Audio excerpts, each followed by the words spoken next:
Hey, Service Nation, so excited to be with you today. We are going to talk about something near and dear to my heart, which is how to stop hiring losers for your service company. Anyone that's been in business for any amount of time, certainly in the service industry, knows that it is so easy to hire losers and so hard to hire sometimes and keep and find winners. The problem is, you know that employees can feel like a necessary evil. You can't grow with them, and apparently, from what my lawyers tell me, you can't punch them in the face or beat them into submission or drag them out into the desert. So they're kind of stuck, but they don't have to feel like a necessary evil because if they do, if you ever want to be more than a one-man show or woman show, employees are the key to open that door of freedom and business ownership. But the problem is they can also be, the cost can sometimes be higher. I've seen so many people be one-man service techs or one-woman service techs out there doing their job. They're doing okay. They want more. They hire people. They get up to 2, 3, 4, 5 staff, and they find out, man, this is, or they don't find out, the way they're doing it is harder than it was to be one man. They just go back, right? So, and then they give up, not because they don't still want the freedom that employees can give them. They just don't think they can do it, right? So the reality is, if you can't attract good talent, nothing is going to make your service business succeed. Hey, Jessica Agate, good to have you in the house, sister. All right, so we know that it ain't easy. We know that without employees, we're going to be a one-man show. And without good employees, it's just going to make our life miserable, right? So it's not just getting warm bodies to show up and make you cry. It's actually getting good people that are down with your cause and share your vision and make your life happy and better, not terrible. So let's dive in. The first thing we need to get over and kill forever if we want to be able to make this work is the belief that, well, people just don't want to work. In some version of, you don't understand my city, my industry. That's why I love doing the service industry, because I know you guys, so it's certainly not your industry. And I've heard lots of owners of service companies say, well, you don't understand my town, but I'm coaching the person in that. And I've got another client in the town that's crushing it, right? So the reality is we've got to get out of the people don't want to work mindset. Because as long as we believe that, that's what our reality is going to become. And then the problem is, well, what about your competitors that are kicking butt and taking names, right? How can it be that people don't want to work? Well, we don't want to say this because it hurts our feelings, but the truth is, what we're really saying is they don't want to work for us, right? Like, if there are employees or competitors in your space that have employees that are good, it's not that people don't want to work, they just don't want to work for you, or they want to work for that guy or that person's company more. So we've got to kill that forever. The second thing, and as I'm recording this, I want to say, hopefully we're at the back end of this COVID nonsense. Holy heck! But we're dealing with the COVID, and the government just wantonly handing out money, as is their custom. And by handing out money, people remember they took that money from us, and they're giving it back to us. Or they took it for some of us, they give it to others. Don't anyone be fooled that the government has money. They have nothing. They have only the money they take from us. That said, they're taking that money that they got from the people and handing it back to some of the people. Good, bad, or indifferent. I'm not trying to make a political statement. I just, the reality is some people think the government has money and they're giving it to the people. And it's like, no. The people have money. They give it to the government. And the government gives it back to some of the people. Anyway, all that to say, if we have the belief that we can't compete with the government, that's not the truth. The truth is you can't compete with the government for the wrong people, i.e. lazy, people that don't want to work and just want someone to give them a paycheck and don't want to do anything. You are absolutely right. The truth is you can't compete with the government for those people. The good news is you don't want those people. You don't want to compete with any of those people. So thank God the government's out there pulling them off the shelves so we don't have to deal with them, because they're not going to say, when they want the money, they're not going to lie and go, I'd just like to get paid, I just want to do anything. They're going to tell you, oh, I want to work, boss, until you ask them to work, and then things get fuzzy. So it's nice that we don't have to deal with them anymore. The reality is the government can't compete with you for the right people. So you can't compete with them for the wrong people that just want money for doing nothing. Fine. They can't compete with you right people that want to contribute, that want to have impact, that want to be a part of something, that want to build, that want to have pride in the work that they've done and want to get paid a fair wage for providing fair services. The government can't compete with that. They have nothing to offer in that regard. So we want to shift our thinking from I can't compete with the government handing out money to I can't compete with the government handing out money, or the government's taking away or kind of getting rid of the people I don't want for me, thank you. And they're not really affecting the people that I do want, right? So it's fine. And the truth of the matter is, guys, gals, Service Nation, when it's harder to hire people, whether it's because of the economy or the government or COVID or whatever's going on in your town, having a system to be able to hire and having a culture and a community that people really want to be a part of becomes a massive competitive advantage. Like in day-to-day life in regular world, it's a massive competitive advantage to be able to have a culture that people want. So they're preferring you over every other option out there, including doing nothing at all and getting a check. That's a huge competitive advantage day in, day out. When the tough gets going, or the going gets tough to hire, right, during this COVID thing, or because of low unemployment or whatever the case may be, it goes from being a huge competitive advantage to this is what the people that are going to stay in business and flourish, have. Everyone else goes out of business because as important as it is day in, day out, when it gets harder to hire, it becomes a necessity. So the good news is when you've got a system to pick up employees, I don't want to say you like it because seeing competitors go out of business isn't fun, but from a business perspective, it's certainly great because it separates the men from the boys, the women from the girls, and what tends to happen is the people that do have these systems gain massive market share as everyone else exits the market. So not the best way I'd like to grow. I'd rather all of us grow at the same time with a powerful economy, but I can't control that. I can only control what I do. All right. So the next thing we've got to kind of, because all this is thinking, guys, gals. If we make excuses as to it's not me, it's not the systems I use or the mindset that I have, it's something outside of me, it makes us sleep better at night. Like, oh, good, it's not my fault. It's COVID. It's the government. It's this. It's that. It's that guy. I'm too tall, too short, too fat, too ugly, too rich, too poor, whatever the case may be. It makes us feel good, but we get anything done. What gets things done is look in the mirror and go, whatever I have now, I created. And if I like it, good job, me. More of the same. If I don't like it, good, I can change it. So it's very empowering to know that our mindset and our beliefs and what we've done has created the reality that we have. Although it's more uncomfortable, right? Because if we don't like what we got, there's no one to blame. All right, the next belief that we got to shatter because it's just not true and it's not helpful is I got to offer more pay. I got to offer more benefits. That's the only way I can compete. That's not the truth. The truth is you need to create something they can't get anywhere else. I always like using our company as an example. We have an amazing group of people. If you've talked to any of our coaches or I think a bird just flew into my window. See, that's the window. The bird's gone, but I just heard a thunk and it was behind my computer. I can't see it, so I'm hoping there's not a sad bird outside right now. Sorry, this is I'm going for the new flow. You guys have to give me the format if you like. It's a little more buttoned, not buttoned up. It's a little more relaxed. When my dogs bark, you get to hear it. I'm in my living room. What happens, you get to deal with. You got to tell me if you like that. If you like, back in the office, use your microphone. Clear background, stay on topic. Tell me what you like. We'll do that. All right. So the reality is you need to it's not about pay and benefits. You need to create something that can't get anywhere else. Everyone on my team who I love, and I'm so blessed and honored to be able to work with such amazing people. Talking to you, Lindsay. I think Lindsay's the only one I pay to be on these with me. So for sure, you're my favorite, Lindsay. The rest of them, they're only okay.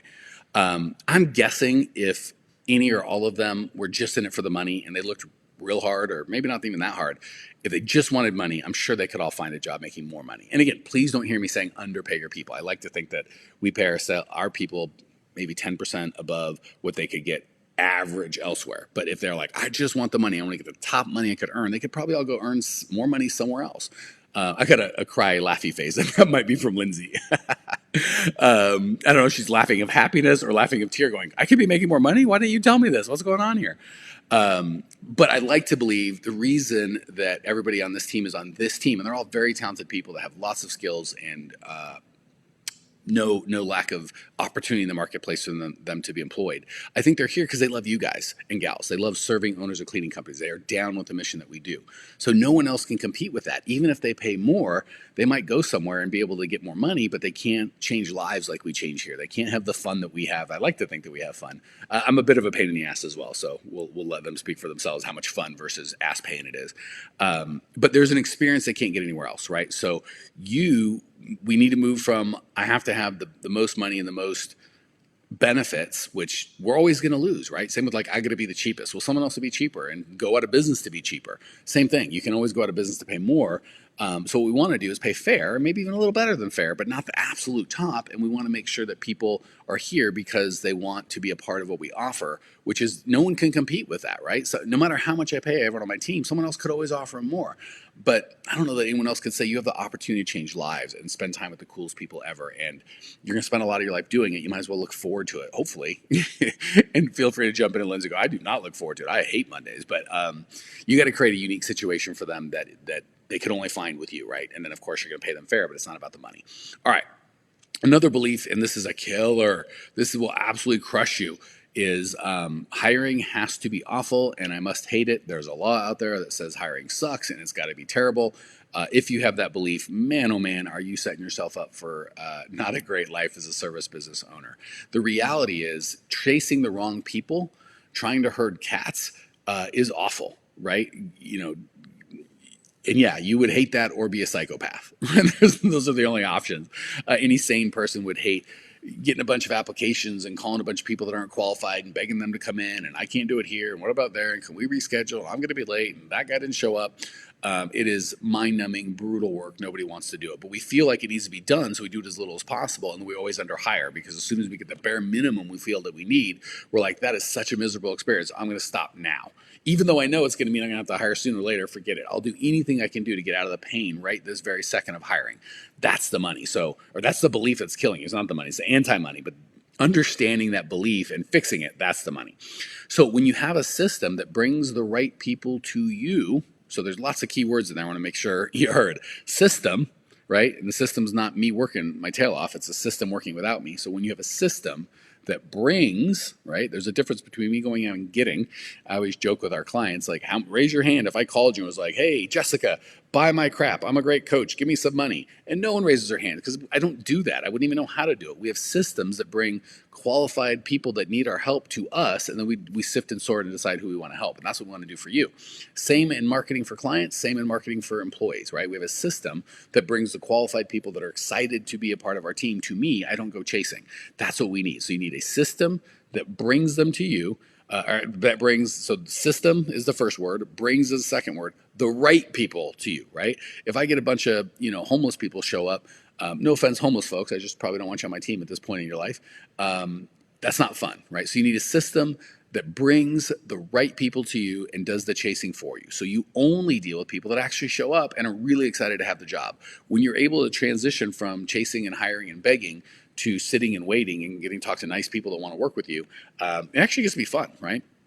So the other benefit of that is we feel like a lot of times it's got to be a full-time job to hire. Like I don't have the money to pay someone just to hire someone full-time, but it's a full-time job. So what we do is we turn it all the way up to 12 when we're desperate. Holy crap, I need staff. What am I going to do? I just signed a big account. 3 people quit. Oh my gosh.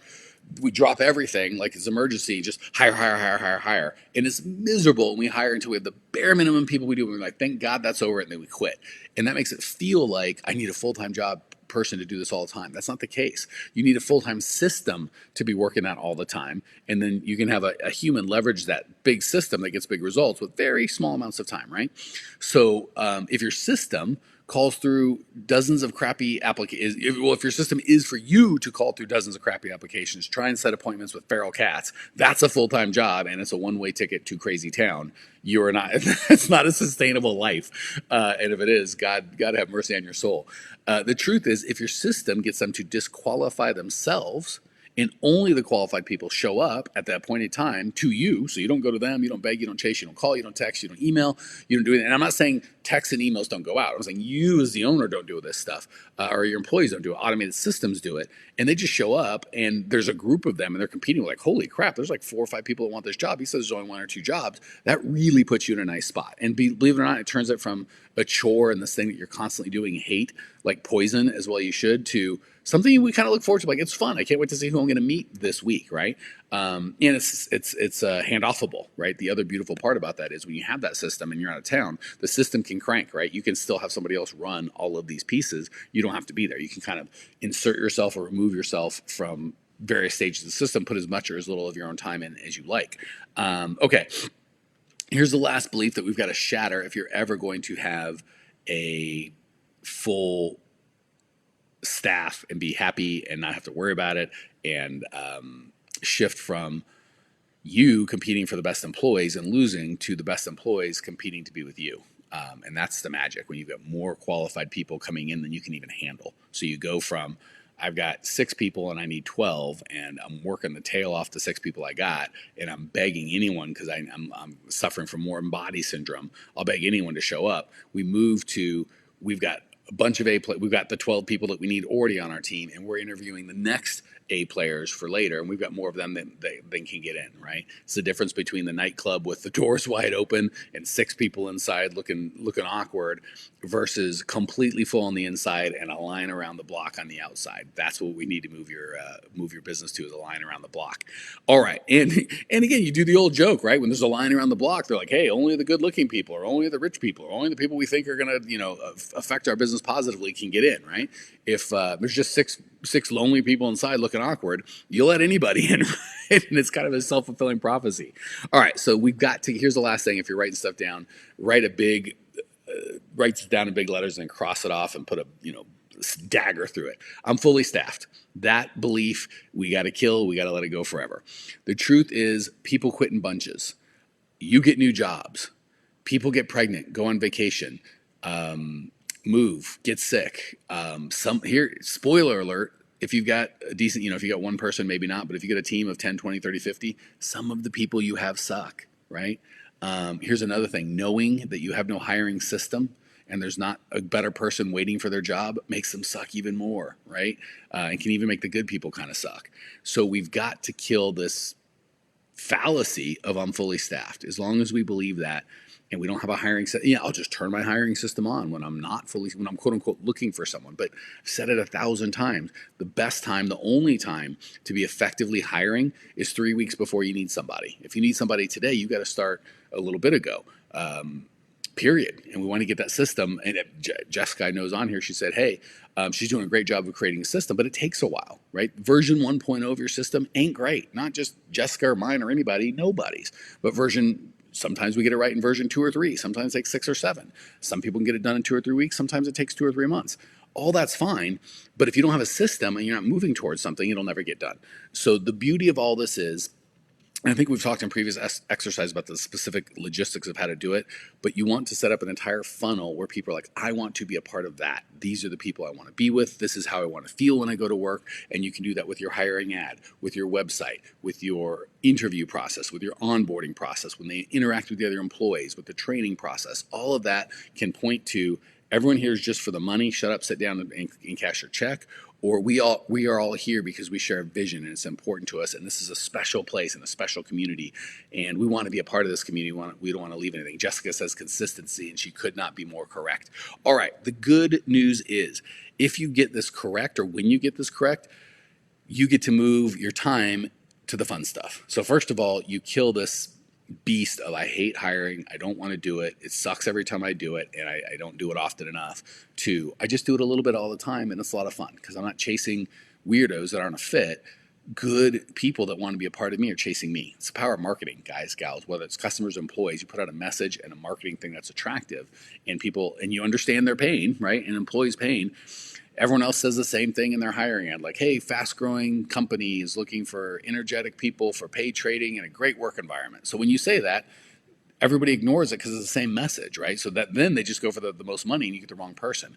You want to have a core values-based ad, right? For me, it's have fun, make money, be real, and help out. So the ads that we put out are super fun. We emphasize the fact, if you just want money and you don't give two craps about serving our customers, you're going to hate it here. Go away. You're going to be miserable because we love our customers and you're going to love our customers and be a part of this. Helping out's huge. Yes, you're going to make money, but our customers are going to make money and you're going to make money and the company's going to make money. Everybody's got to make money.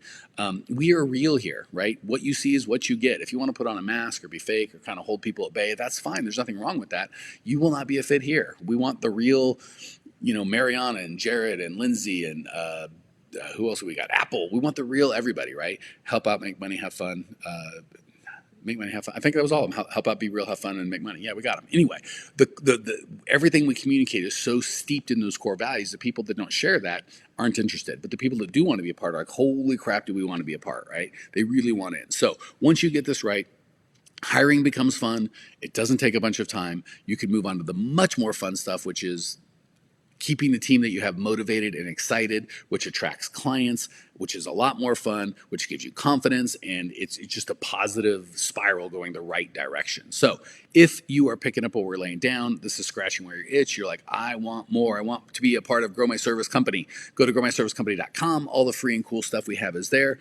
For right now, you can also shoot me a message on Instagram. Be like, hey, I forgot to say, if you are digging this podcast, subscribe, rate, review. The only way we're going to grow is if you guys demand it. And gals, if you're like, I want to share with my friends, owners of service companies, plumbing, electrical, cleaning companies, lawn care companies, pool cleaning companies, snow removal companies, anywhere that goes somewhere and does some sort of a service.